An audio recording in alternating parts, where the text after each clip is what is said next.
Hello friends, welcome to our channel crime diary review. स्वागत है आप सभी का इस क्राइम की कहानी में। 21 दिसंबर 2021 को चेन्नई से एक लेटर तेजी से वायरल होता है और उसमें एक लड़की लिखती है, लड़की के लिए सबसे सुरक्षित स्थान वो है माँ की कोख। इसके अलावा कोई भी ऐसा स्थान नहीं है जहाँ पर बेटियां सुरक्षित हो। लेकिन इस लड़की के साथ ऐसी घटना घटी जिसके चलते उस लड़की को हमेशा हमेशा के लिए अपनी ज़िंदगी को छोड़कर चले जाती है और वह अपने सपनों को ख़त्म कर देती है।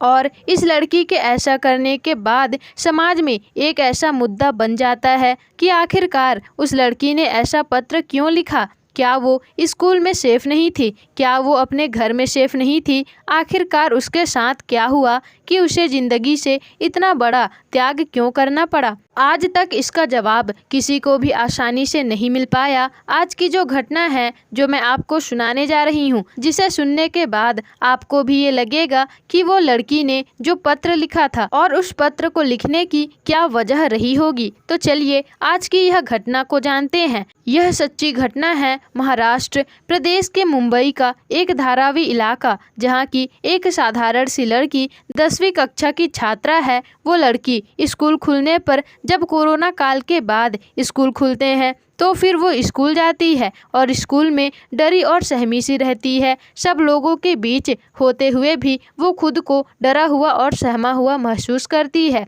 उसे लोगों की भीड़ से भी घबराहट होती थी। और यह क्यों होता है? क्लास में तो और भी बच्चियां हैं और उस लड़की की दोस्त भी हैं और वो सब लड़कियां इसके साथ खुश होती हैं, लेकिन इसकी मुस्कुराहट मानो कहीं गुम हो गई है, जैसे पहले कभी भी नहीं हुआ करती थी। यानी सन 2019 से पहले उसके घर के आसपास के लोगों ने, दोस्तों ने, घर वालों ने, यहाँ तक कि स्कूल के टीचर ने भी जानने की कोशिश की, लेकिन कुछ भी पता नहीं चला। और ये भी कहा कि बेटा तुम पहले से ज़्यादा ही तुम इतनी शांत रहने लगी हो, तुम्हारी आवाज़ भी कम आती है। टीचर ने पूछा भी कि तुम पढ़ने में भी ज़्यादा दिलचस्पी नहीं लेती हो, आखिर माजरा क्या है, क्या वजह है? उसकी हिम्मत नहीं पड़ती। लेकिन कुछ दिनों की बात है, वो अपने घर में ये देख लेती है कि अब उसे लगता है कि अब उसे किसी से बात नहीं छुपानी चाहिए। अब वक्त आ गया है ये बताने का, या फिर ना जाने कब तक मेरे साथ यह गलत होते रहेगा।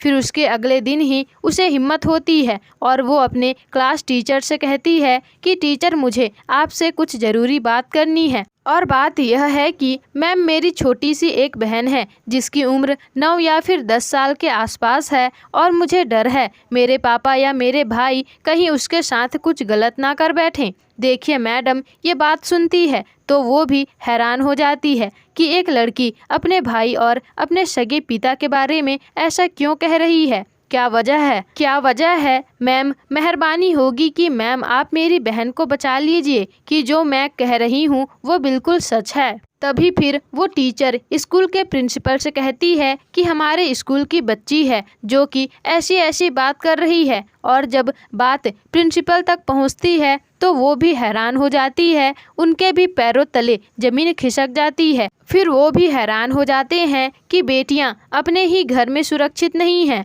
और बात शुरू होती है 2020 की। उस बच्ची की उम्र 13 साल की थी और अब तक उसकी उम्र 17 साल के आसपास हो चुकी है। और वो लड़की उस वक्त अकेली थी, उसकी माँ नहीं है, केवल एक छोटी बहन जिसके साथ वो रहती है। इसके अलावा एक बड़ा भाई भी है जिसकी उम्र 20 साल के आसपास है और लड़की के पिता की उम्र लगभग 41 साल के आसपास है। और लड़की जब एक दिन अकेले होती है तो अचानक से एक दिन उसके पिता की एंट्री होती है और उसके पिता उनकी बेटी को कुछ ऐसी अवस्था में देख लेते हैं। फिर ज़बरदस्ती करने की कोशिश करता है। पहली बार में तो उसकी बेटी समझ ही नहीं पाई कि उसका पिता उसे ऐसा क्यों छू रहा है, आखिर वो करना क्या चाहता है, तो उसका क्या मतलब है। और आखिर ये वही बाप था ना जिसने उसे बचपन में गोद में रखते हुए पाला है, वही बाप जो उसकी छोटी छोटी बातों पर, उसकी छोटी छोटी बातों का ख्याल रखता था।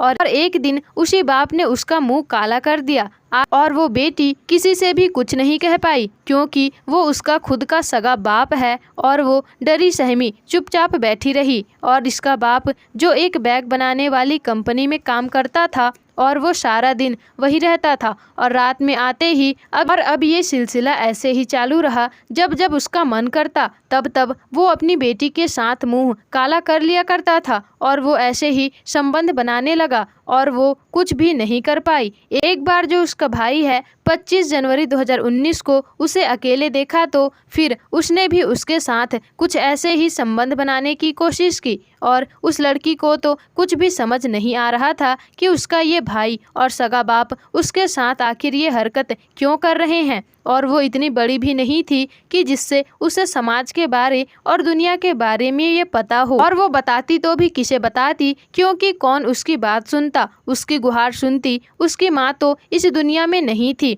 माँ तो पहले ही मर चुकी थी और बच्ची के साथ पहले ही इतना घिनौना काम हो जाता है और वह बच्ची किसी को भी कुछ नहीं बताती और मदद भी करता तो किस तरह से करता, क्योंकि वक्त ही ऐसा था।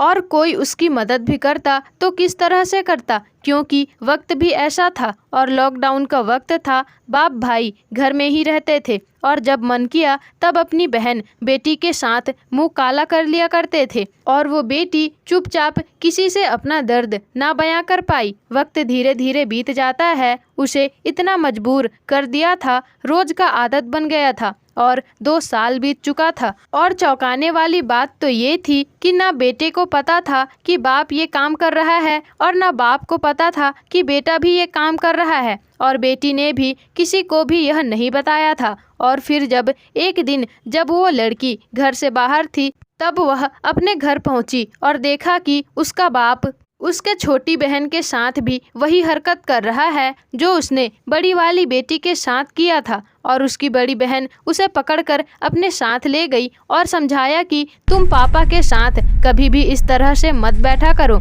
लेकिन वो छोटी बच्ची तो कुछ भी समझ नहीं पाई।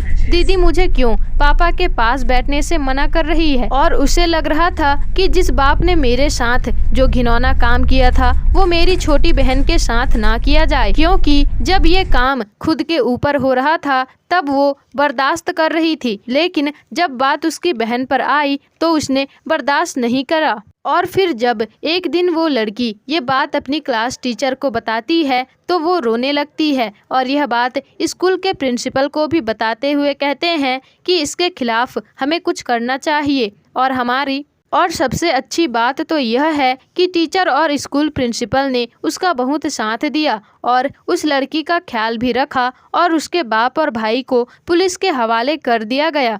पुलिस के कहने पर वे स्वीकार भी करते हैं कि वे लोग पिछले 2 साल से ये गंदा काम कर रहे हैं। और अब सबसे बड़ा सवाल ये है कि बेटियां अपने घर में ही, अपने घर के अंदर ही सुरक्षित नहीं हैं। क्या वो बेटी इस दर्द को कभी भुला पाएगी? और ऐसा कभी भी नहीं हो सकता। वो हमेशा ही इस दर्द के साथ जिएगी और इस दर्द के साथ ही मरेगी। जब वो बेटियां अपने घर में ही सुरक्षित नहीं हैं, उन हाथों में सुरक्षित नहीं हैं जिन्होंने उन्हें खुद अपने हाथों से पाला है। इस कहानी ने पूरे महाराष्ट्र को हिलाकर रख दिया।